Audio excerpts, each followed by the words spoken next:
paytlar insoniyat qorong'ulik ichida yashardi. Inson osmondan qo'rqardi, dengizdan qo'rqardi, chaqmoqdan qo'rqardi va bilmagan narsasiga Xudo deb sig'inardi. Ammo qadimgi Yunonistonning Milet shahrida bir inson tug'ildi. Uning nomi Fales edi. U boshqalarga o'xshamas edi. Hamma qo'rqqan narsaga u hayrat bilan qarardi.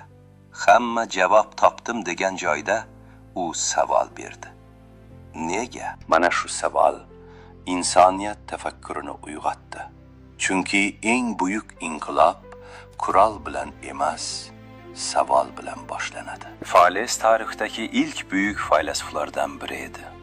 Ammo u faqat faylasuf emas edi. U osmonni kuzatardi, yulduzlarni tinglardi, dengizni o'rganardi, tabiatning yashirin qonunlarini tushunishga harakat qilardi. Ko'pchilik mo'jiza ko'rgan joyda u qonuniyat izlardi. Ko'pchilik afsona yaratgan joyda u haqiqat izlardi. Mana shu sabab u insoniyat tarixini o'zgartirdi. Fales dedi: borliqning asosi suv, ammo bu oddiy suv emas edi. Bu hayotning harakati edi. Bu mavjudlikning nafasi edi. Bu tabiatning yuragi edi. Muz, bug', dengiz, yomg'ir, hayot hammasi bir manbadan kelishini tushunishga urinish edi. Fales birinchi bo'lib olam tartibsiz emasligini aytdi. Unga ko'ra koinotning ichida yashirin aql bor edi va inson uni tushunishi mumkin edi. Mana shu fikr falsafaning tug'ilishiga sabab bo'ldi. Fales insoniyatga qo'rqma, o'yla dedi. Va ehtimol insoniyat tarixidagi eng buyuk jasorat o'ylashni boshlash edi. U Misrga sayohat qildi.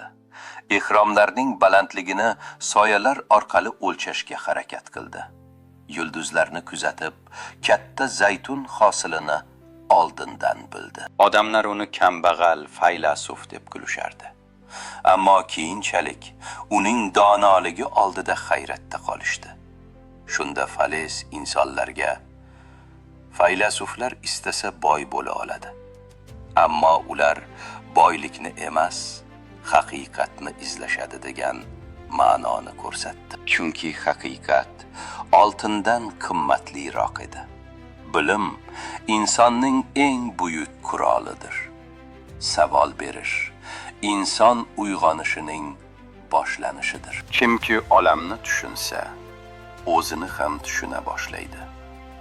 Va ehtimol falsafa aynan bitta savoldan boshlangan edi. Bu olam aslida nima? Afsonalar tugagan joyda falsafa boshlandi.